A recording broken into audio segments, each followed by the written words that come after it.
በአንድ ወቅት የሁነይን ዘመቻ ላይ ሷሃቢዩ ከነብዩ ሰለላሁ ዐለይሂ ወሰለም አጠገብ ነበርኩ። ሳላውቅም ተጋፋኋቸው። ጫምቼው በነበረው ደረቅ ነጠላ ጫማ ረገጥኳቸው ይላል። ነቢያችንም ሰለላሁ ዐለይሂ ወሰለም ሲረግጣቸው ቢስሚላህ አውጃዕተኒ አሳመምከኝ ብለው እግራቸውን አነሱ። ይዘውት በነበረውም አለንጋ እግሩን ትንሽ ቸብ አደረጉት። በዚህም ተለያዩ። ነገር ግን ሷሃቢዩ ነብዩን ሰለላሁ ዐለይሂ ወሰለም ሳያውቅ በመርገጡ በጣም ተጨነቀ።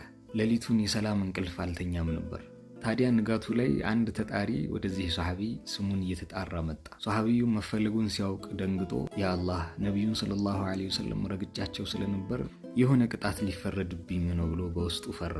ወደ ነብዩ ሰለላሁ ዐለይሂ ወሰለም መጅሊስም ተወሰደ። እሳቸው እንዳዩትም ትላንትና ረግጠኸኝ የነበርከው ነህ አይደል ብለው በዛች አለንጋ መትቼህ ስለነበረ እነዚህን 80 በጎች በምላሹ ውሰድ ብለው ይቅርታ አደረጉለት። ይህንን ሐዲስ ኢማም አዳሪሚ ሙስነዳቸው ላይ ባቡን ፊ ሰኻኢን ነቢይ በሚለው ቦታ ላይ አውስተውታል። የሰይዳችን ሰለላሁ ዐለይሂ ወሰለም ደግነት እንዲህ የሚባል አልነበር። አላህ ከሁሉም በላይ አላቃቸው አከበራቸው እንጂ እሳቸው ለክብራቸው አሳልፈው የሚጨነቁ አይደሉም። ከአማኝነት ጥልቅ መገለጫዎች መካከል ለራስ ትልቅ ቦታን አለመስጠት፣ ማንነትን አግዝፎ አለመመልከት። ወደ ነፍሳችን መለስ ብለን ስናየው በዚህ በክብር ጉዳይ ላይ ነፍስያችንን ብዙ መታገል ያስፈልገናል። የፈለገ ዓሊም፣ አዋቂ፣ ዛኪር፣ ዓቢድ ብንሆን ለራሳችን ለነፍሳችን ስንል ነው። ሰዎች ቢያከብሩን የአላህ ጸጋ ነው። እኛ ግን ከነሱ ክብርን መጠበቅ የለብንም። ነፍሳችንንም ከሌሎች የተለየች አድርገን ልናስባት አይገባም። ረመዳን የደግነት ወር ነው። አላህ ነቢያዊ ሙሐመዳዊ ባህሪያትን ያላብሰን።